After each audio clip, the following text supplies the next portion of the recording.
이 시간 우리 전후 좌우에 계신 분들과 함께 우리 축복의 인사 함께 하겠습니다. 어떤 분이 오셨나 한번 보시면서 당신을 보니 행복이 밀려옵니다. 우리 그렇게 한번 인사해 볼까요? 자, 두 번째로 다시 한번 우리 또 축복의 인사할 텐데 이번엔 뭐라고 하냐면 믿음으로 승리합시다. 혜빈이 엄청 부담스럽겠다. 자, 올해 달력 교회에서 제작해서 여러분 나눠드린 달력 예쁘지요? 네, 그 달력은 유난히 좀 올해 더 예쁜 것 같아요. 근데 저는 그 디자인 속에 그려진, 새겨진 그 말씀들 하나하나가 이 마음에 더 많이 와 닿습니다. 2월 달력의 글귀가 뭐냐 하면 괜찮아, 겨울에도 꽃은 피니까. 이게 그렇게 좋더라고요.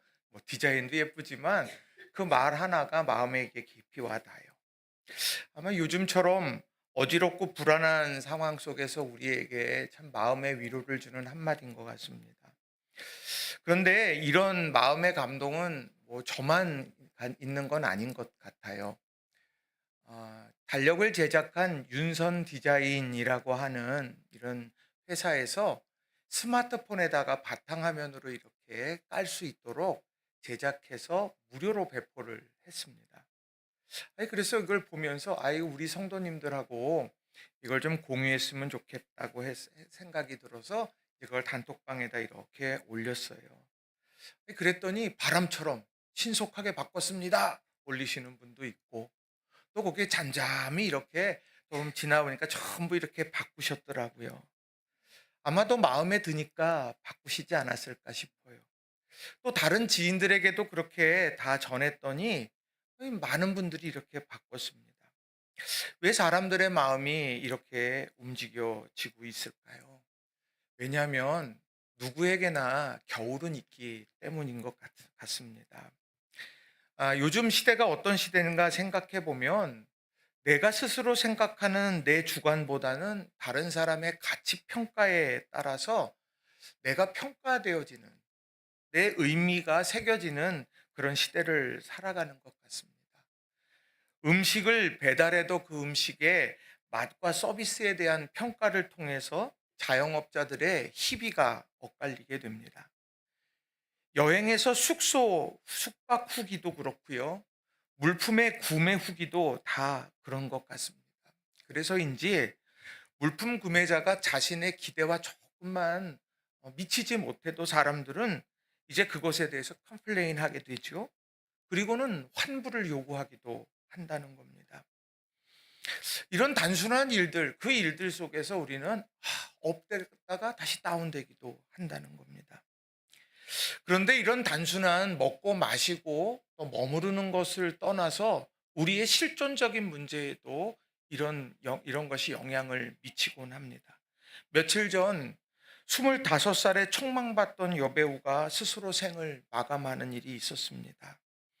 재기를 위해서 개명하기도 했고 이런저런 일들을 준비하고 이제 연극 무대에 복귀하려고 했는데 대중들의 질타에 결국 벽에 부딪혔고 그는 아무것도 하지 못한 채 결국 돌이킬 수 없는 선택을 하게 되었습니다. 마음에 깊은 상함이 있어요. 기상캐스터에게도 그런 일이 벌어지고 있고 필라테스 강사에게서도 그런 일들이 빚어지고 알든 모르든 수많은 우리의 상황 속에서 이런 일들이 빚어집니다. 정치인들도 오늘도 국민의 마음을 훔치려고 끊임없이 욕망의 방아쇠를 당기곤 한다는 겁니다. 이 모든 것들은 다른 사람들의 평가와 가치가 나를 지켜주고 나의 존재를 증명해 주는 것이라 그렇게 여겨지기 때문이라고 하는 것, 그것이 그 저변에 깔려 있다라고 하는 것이죠.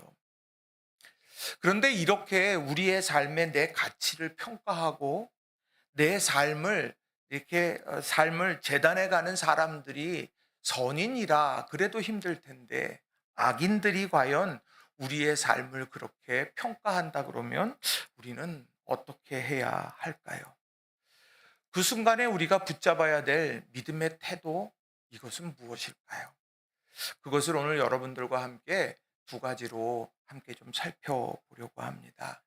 자, 첫 번째로는요, 하나님은 우리의 연약한 인생을 붙들고 계신다라는 겁니다. 우리 한번 같이 따라해 볼까요? 하나님은 우리의 연약한 인생을 붙들고 계십니다. 여러분, 이걸 꼭 믿으시기를 주님의 이름으로 부탁을 드립니다.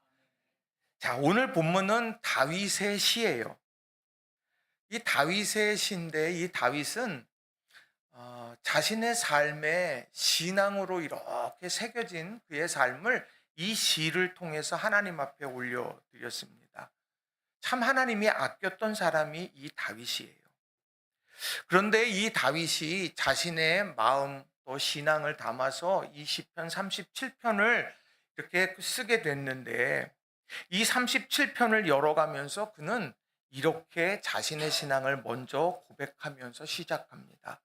시편 37편 1절을 공동번역 성경으로 보면 이렇게 기록을 합니다.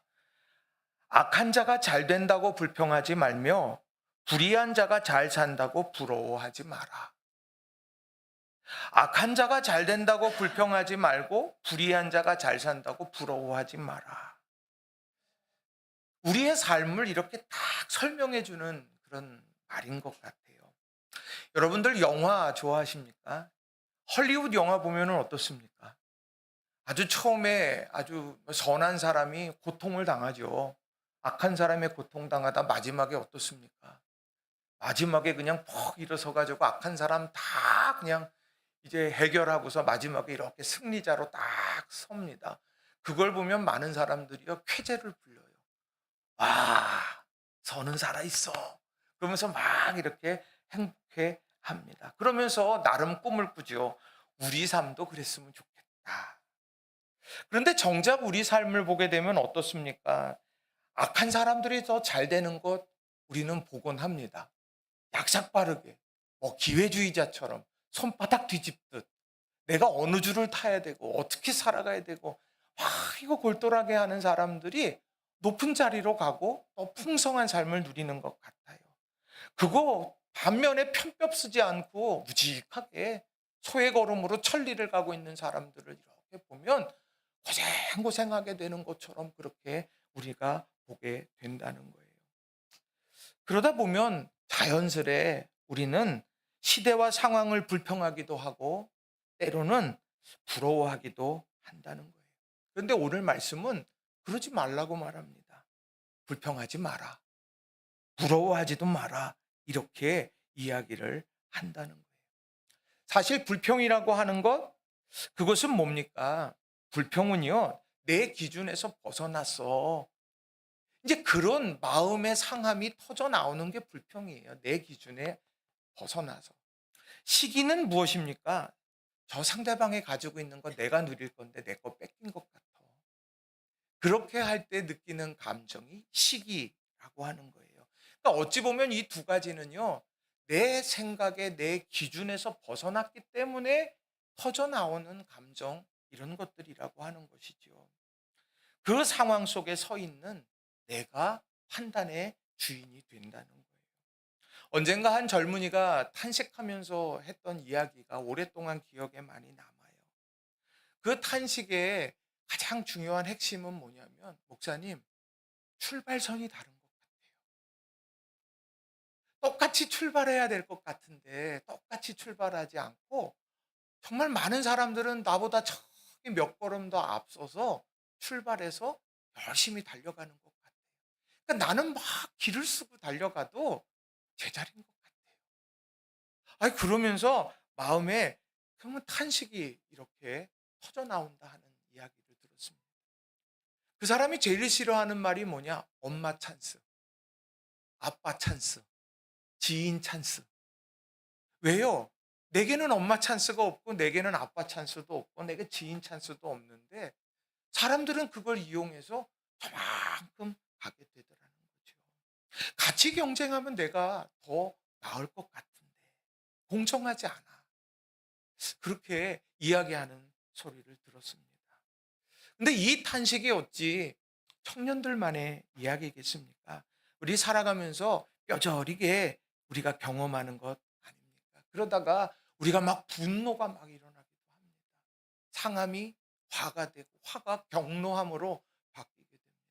그러다 보면 어느 순간에 내가 폭력적으로 변하기도 하고 어쩔 땐 내가 무기력해지게 되기도 한다는 거죠. 그런데 그런 세상을 살아가는 우리들에게 불평하지 마, 시기하지 마. 아니, 이렇게 얘기하면 고개가 끄덕이십니까? 아니야. 그게 안 되지. 그걸 바로 잡아야지. 그걸 왜 내가 그걸 멈춰야 돼? 자연스럽게 그런 생각을 하게 됩니다. 그런데 오늘 말씀을 보게 되면 왜 분노를 멈추고 불평을 멈추고 시기를 멈춰야 되는지를 이유를 분명하게 말씀해 준다는 거예요. 시편 37편 8절의 말씀을 보면 공동 번역으로 이렇게 번역하고 있어요. 화내지 말고 격분을 가라앉혀라. 불평하지 마라. 자신에게 해로울 뿐이다. 왜요? 그게 나를 상하게 하는 거기 때문인 거예요. 여러분, 우리가요 어떻습니까? 막 어느 상황 속에서 내가 막 혼자 막 화가 나갖고 막 방방 뛰어요. 근데 나 아무도 뭐 그냥 호응 안 해준 나 혼자 막 화가 나서 어쩔 줄 몰라 하는데 나중에 놓고 보면 내 기력이 쇠해 있어요. 내 마음이 상해 있어요. 이제 그런 순간을 우리는 종종 경험한다는 겁니다. 왜 그럴까? 마음이 무너지니까. 가라앉히고 싶지만 그게 잘 안 된다라고 하는 거예요. 왜 이렇게 우리들은 이 마음이 자꾸 주저앉고 넘어지게 될까요? 그것에 대한 건 다른 것이 아니라 우리의 마음을 지켜야 되는데 못 지키고 있다는 거예요. 여러분은 마음을 어떻게 지키십니까? 맛있는 거 먹으면은 마음이 가라앉아요? 매운 거 먹으면은 마음이 가라앉습니까? 내가 영화 한 편 보면 마음이 가라앉아요? 이 마음을 지키는 것은요, 다른 것이 아니더라고요. 성경에 보면 우리들에게 이 마음을 지키는 한 가지를 빌립보서 4장 6절부터 7절은 이렇게 말씀을 합니다. 같이 한번 우리가 읽었으면 좋겠어요. 함께 읽읍시다. 아무것도 염려하지 말고 다만 모든 일에 기도와 간구로 너희 구할 것을 감사함으로 하나님께 아뢰라. 그리하면 모든 지각에 뛰어난 하나님의 평강이 그리스도 예수 안에서 너희 마음과 생각을 지키시리라. 아멘. 우리 마음을 지키는 건 악한 사단은 오늘도 우리들에게요 불화살을 쏴요. 낙심의 화살을 쏘기도 하고 불안의 화살을 쏘기도 하고 염려의 화살을 쏘기도 합니다. 그걸 맞으면 내 자신이 너무 초라하게 보일 때도 있고 세상이 너무 불공정하고 그 세상은 파괴해버려야 되는 것처럼 격동하게 되어지기도 한다는 거예요. 그런데 그런 상황 속에서 나는 오늘은 내가 한 발밖에 안 맞았어. 그걸 자랑하겠습니까? 어제는 10발 화살을 맞았는데 오늘은 2발밖에 안 맞았네. 그리고 여러분 행복해 하시겠습니까? 아니요. 이 마음을 보호해야 되는데 성경은 그 마음을 보호하는 방법을 뭐라고 말을 하느냐면 모든 일에 기도와 간구로 너희 구할 것을 감사함으로 하나님께 아뢰라. 그러면 하나님께서 너희 마음과 생각 속에 평강을 불어넣어 줄 것이다. 이렇게 말씀한다는 거예요.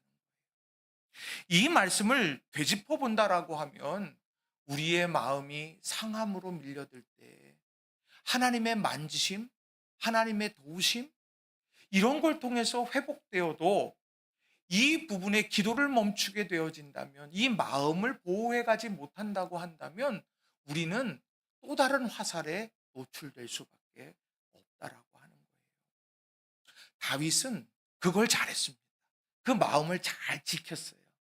어떻게 지켰나 보시면 시편 37편 4절과 5절에서 그는 이렇게 이야기합니다. 공동 번역으로 읽어 드립니다.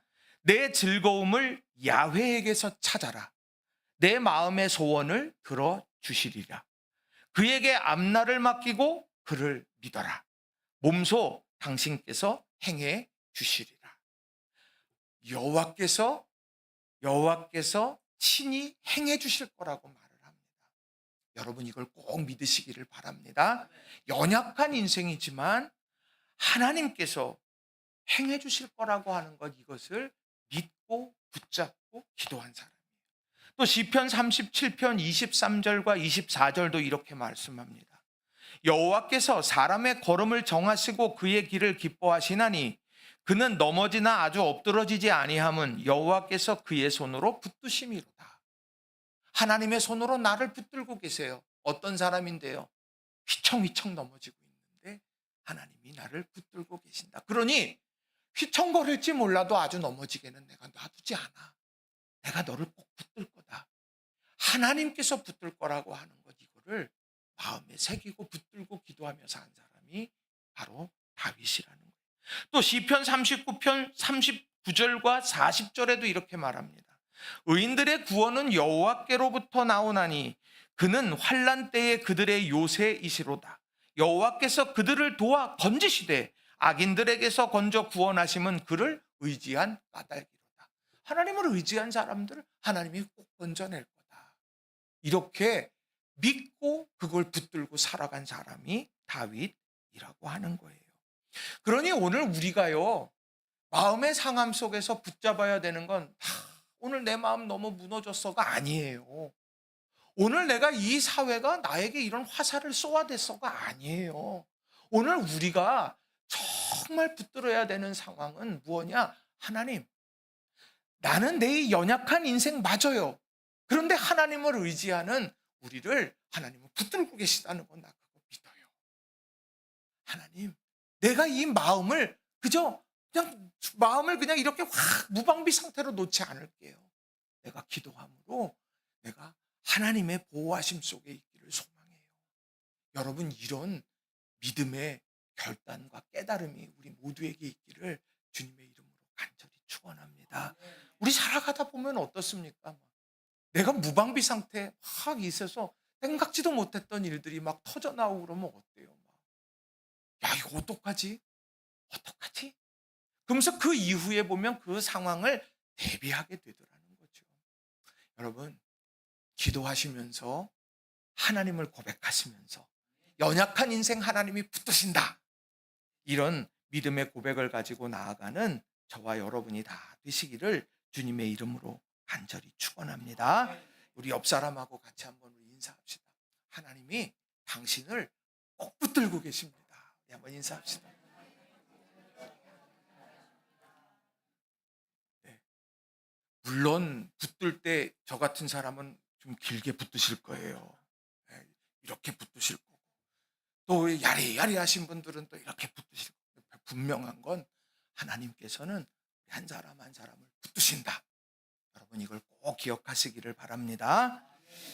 자, 두 번째로는요. 오늘 두 번째로는 우리는 하나님을 의뢰하고 선을 행하며 살아가야 한다는 거예요. 따라해 봅시다. 우리는 하나님을 의뢰하고 선을 행하며 살아가야 합니다. 왜냐하면 이걸 하나님이요 잊지 않고 계시기 때문이에요. 어떻게 살아갔나? 저는 성경에 이렇게 하나님 앞에 설 때 생명책에 이렇게 다 기록됐다. 내가 어떤 삶을 살았는지. 야, 그거 얼마나 생생하겠어요. 얼마나 생생하겠어요. 나도 알지 못하는 게 이렇게 잡혀 있다? 하나님 알고 계신다? 너 아니냐? 그러면은 몸둘 바를 정말 모를 것 같아요.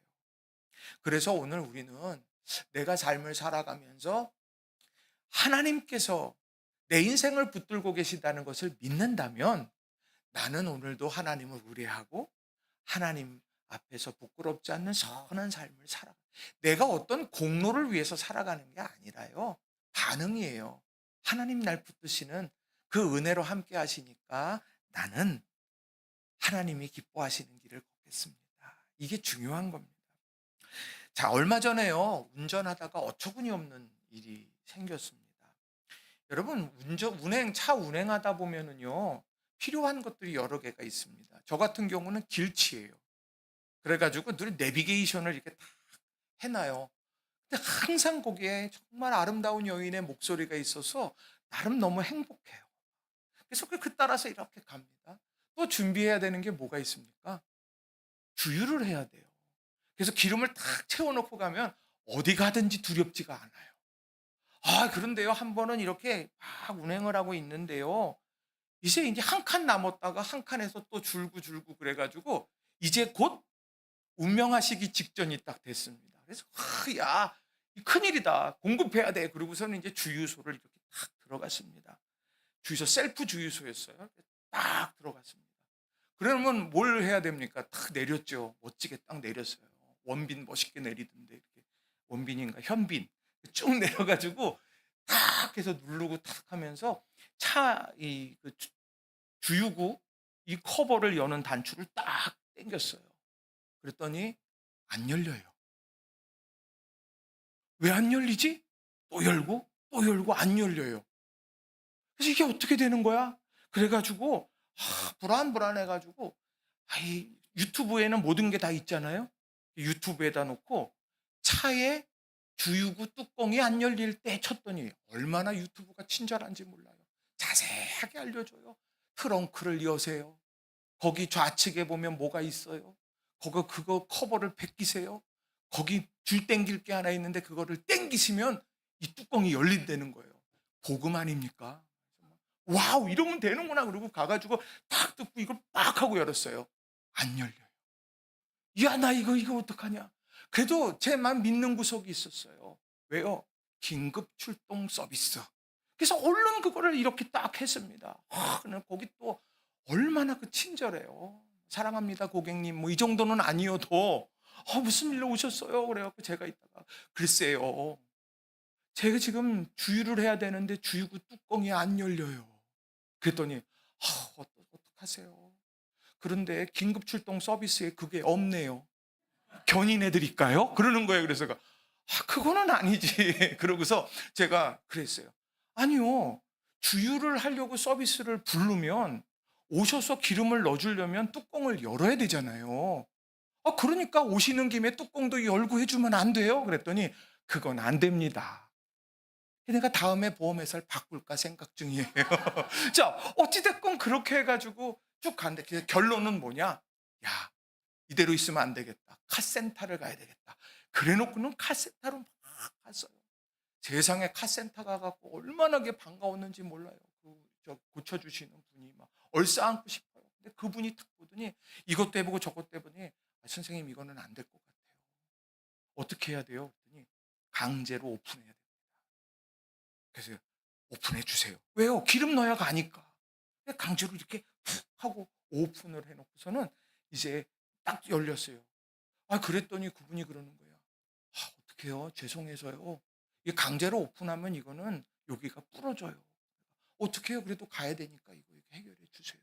그냥 다 해결했어요. 그리고 나서 제가 그분에게 그랬어요. 제가 사례를 어떻게 해야 될까요? 얼마를 어떻게 드리면 될까요? 그랬더니 그냥 가세요. 또 복음을 경험한 거예요. 이거 차 커피 한잔 하세요. 아닙니다. 제가 할 일을 했습니다. 이분 교회 다니시는 분인가 보다. 이제 뭐 그런 생각을 했어요. 그러면서 이제 다시 주유소에 가가지고 기름을 넣는데요. 야, 기름 들어가는 소리가요, 돈 먹는 소리가 아니라 은혜의 강수처럼 들리는 거예요. 야, 이거 이렇게 집어넣어야 되는데 뚜껑이 닫혀갖고 이 커버가 열리지 않아갖고 못하고 있는데, 그래서 한 걸음도 못 갈 뻔했는데 어떻게 이게 쫙 다 들어간다. 은혜의 강수가 막 흘러가는 거예요. 근데 이 은혜의 강수를 여러분 경험하라고 하고 싶지는 않아요. 뚜껑 닫히고 고생하고 막 하니까. 그런데 저한테는 깨달음이 있었어요. 내가 멀리 가야 돼. 내가 힘차게 나아가야 돼. 그런데요, 언젠간 내가 가진 기름은요, 앵꼬가 나게 돼 있는 거예요. 제일 중요한 건 중간중간 그것을 주유해 가야 된다는 거죠. 은혜 체험이 우리에게 있어야 되는 거예요. 먼 20년 전, 30년 전에 은혜가 나를 살리는 거 아니에요. 여기까지 오게 한 거예요. 이제 다음으로 더 나아가려고 하면은요, 우리는 은혜를 채워야 한다는 거죠. 그런데요, 이 주유구 뚜껑이 닫혀 있으면은 기름을 넣을 수 없듯이요. 그 뚜껑이 닫혀 있게 되는 것, 은혜가 들어가지 못하게 할 때 제일 문제가 되는 게 뭐냐면 내 기준에 사로잡혀 있을 때라는 거죠. 내가 볼 때는 이건 아니야. 내가 볼 때는 이건 틀렸어. 그래서 나 상처받았고, 그래서 나 힘들고, 그래서 고통스러워. 내가 볼 때, 내 경험에는 이러다 보면 뚜껑이 열리지가 않는다는 거죠. 그런 내용이 우리 신약 성경에 보면 예수님과 베드로의 대화 속에 나와요. 자, 예수님께서요, 마태복음 18장에 보면 예수님과 베드로가 아주 중요한 얘기를 합니다. 예수님께서 이런 말씀을 하셨어요. 마태복음 18장 19절 20절에 우리 잘 아는 말씀을 하셨습니다. 진실로 다시 너희에게 이르노니 너희 중에 두 사람이 땅에서 합심하여 무엇이든지 구하면 하늘에 계신 내 아버지께서 그들을 위하여 이루게 하시리라. 두세 사람이 내 이름으로 모인 곳에는 나도 그들 중에 있느니라. 이 말씀 붙들고 우리 기도 많이 하잖아요. 하나님께서 우리가 합심해서 기도하면 무엇이든지 하나님 이루신다고 했어요. 두세 사람이 있는 곳에 나도 너희와 함께 있어. 이 말씀 붙들고 우리 얼마나 기도합니까? 아주 은혜로운 말씀이잖아요. 그럼 여러분 또 무엇하기 원하냐 그러면 하나님 하늘의 보고가 열어져서 그냥 은혜의 강수도 경험하고 정말 물질의 강수도 경험하고 건강의 강수도 경험하고 막 이런 엄청난 축복을 갖고 싶어요. 이럴 법하잖아요. 그런데 베드로가요, 무엇 얘기를 하느냐면 마태복음 18장 21절에 보면 베드로가 그 상황에 딱 나와서 이렇게 질문을 합니다. 그때에 베드로가 나와 이르되 주여 형제가 내게 죄를 범하면 몇 번이나 용서하여 주리이까? 7번까지 하오리이까? 아마도 이 베드로에게는 이게 정말 궁금했던 문제인 것 같아요. 내가 몇 번이나 용서를 해야 될까요?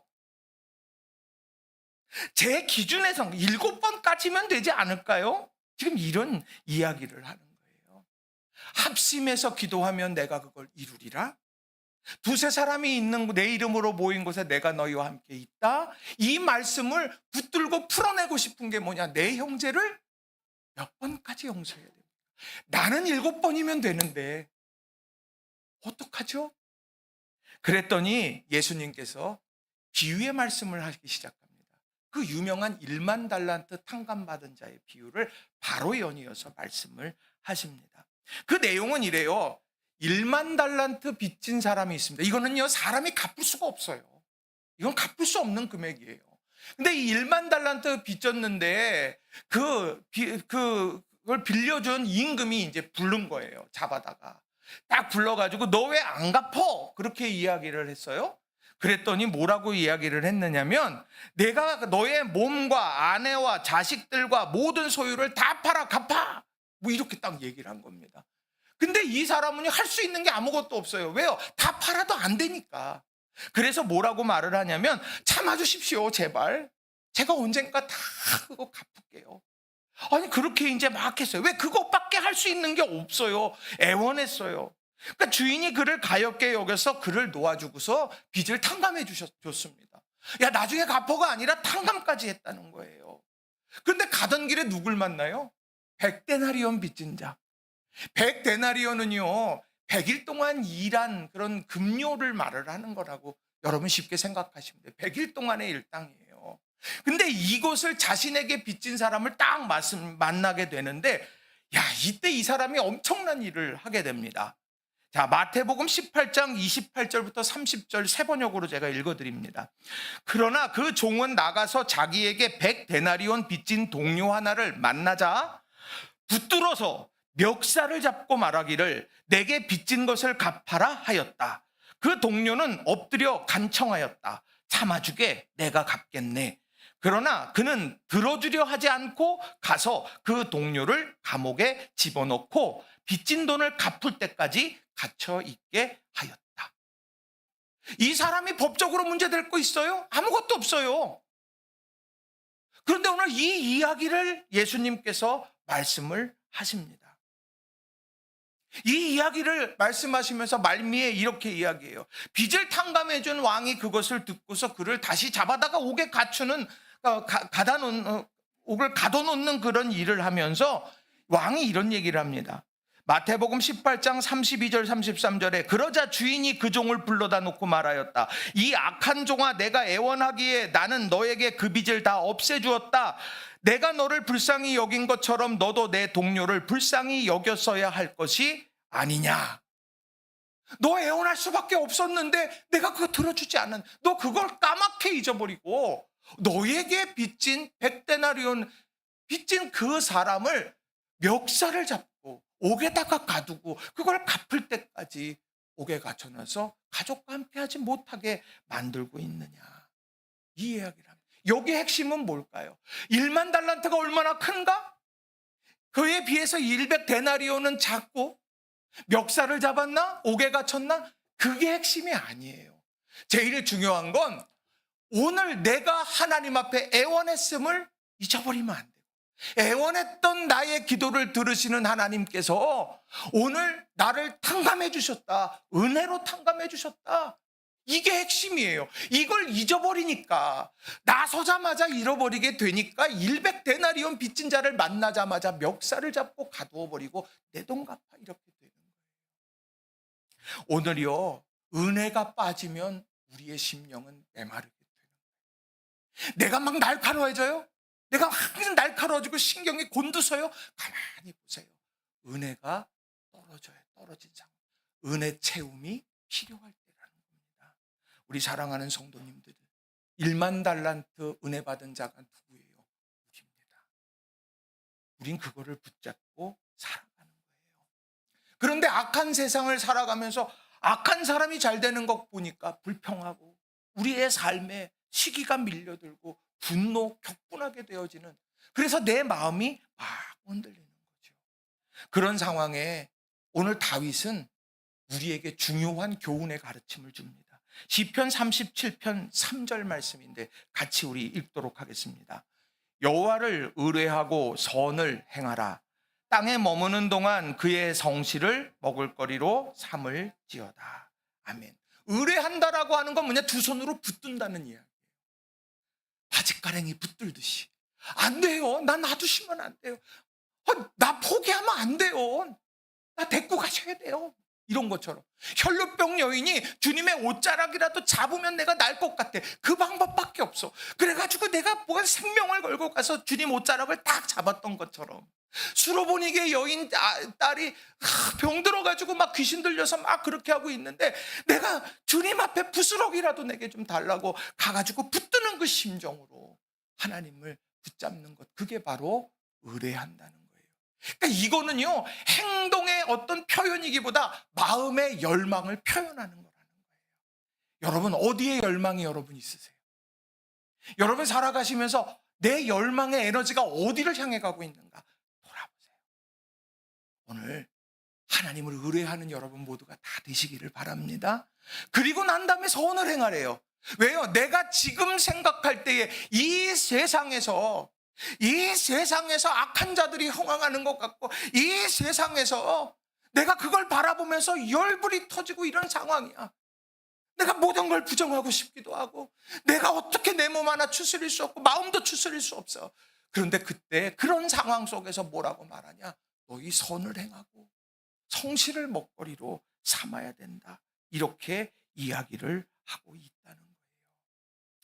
여러분, 내가 평생을 살아가면서 어떻게 세상 속에서 우리 항상 탓하면서만 삽니까? 저 사람들은 저 앞서가고 있고 나는 이만큼 가고 있고 내가 그냥 몸부림쳐도 따라갈 수도 없고, 에이, 여우의 심포도처럼 저거 심포도야. 그래버리고 싶으십니까? 아니요. 우리는 하나님의 손에서 날아오를 사람이에요. 광야 가운데 하나님께 업혀가는 사람들이라는 거예요. 여러분 이걸 꼭 기억하시고 여러분 하나님을 꼭 붙드시기를 바랍니다. 어디에 있든, 직장에 출근해서든, 내가 학원에 가서든, 학교에 가서든, 내가 주방에서 일을 하든 뭐를 하든 하나님을 꼭 붙들고 달려가시기를 바라요. 그리고 내가 죽게 하듯 성실한 삶으로 살아가시기를 바랍니다.